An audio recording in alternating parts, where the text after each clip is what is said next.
Hi guys, Graham here again from Bainbridge Technologies. Today I just quickly want to touch on the Victron Smart Shunt, or it doesn't even have to be the Smart Shunt, it can be the normal shunt that comes with the BMV style, which is the monitor with the shunt.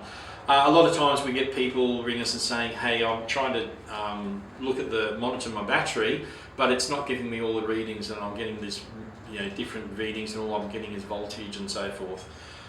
Quite simply, that generally means, and when we've looked into it, is this connection here, this little connector, that you get two of these in the box, has been put into the wrong position, the wrong side.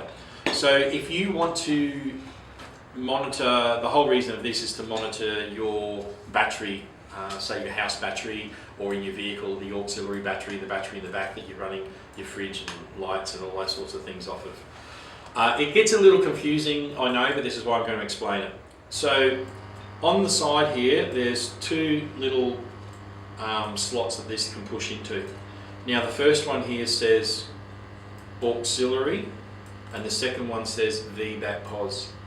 So the monitor, the battery that you want to monitor and get the state of charge and all that information from, you must put that into the right hand side, which is the VBAC pos. A lot of people put it into the auxiliary back because they're going, oh, I want to monitor my auxiliary battery.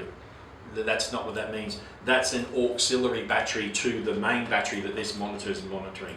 So that's where it's a little bit confusing. So if you want to monitor your house battery for state of charge, you have to go into the VBAC pos side. If you then wanted to monitor just the voltage of your cranking battery, by all means, that one there, and you do get a second one in there, can go into there and go to the line in that's coming in from your battery at the front for whatever reason. However, if not, VBAC pos is the one that you go to, and then this connection needs to go down to preferably the positive of the battery that you want to monitor.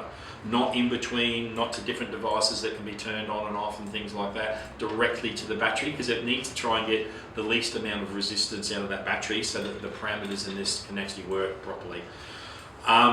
So put that into VBAC pos. The other cable that comes inside here then can go into that secondary port. When you go into your settings for that secondary port or the aux port, you can actually set it up to monitor a second battery, like we were saying before, just to get the voltage.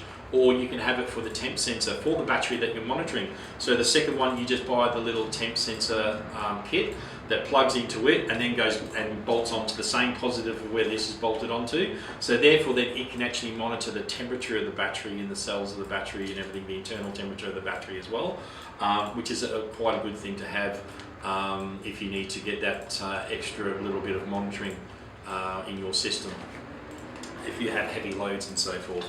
So hopefully that clears that up. VBAC pos, push that straight in there. Once you push that into it, it actually locks it in there, which is really good. And then just run that down to you directly to your battery, as close to the battery as possible anyway. So yeah, like I said, hopefully that's cleared that up for you. If you have any further questions or anything on this sort of stuff, please don't hesitate to give us a contact or call the office here. But until next time, bye for now.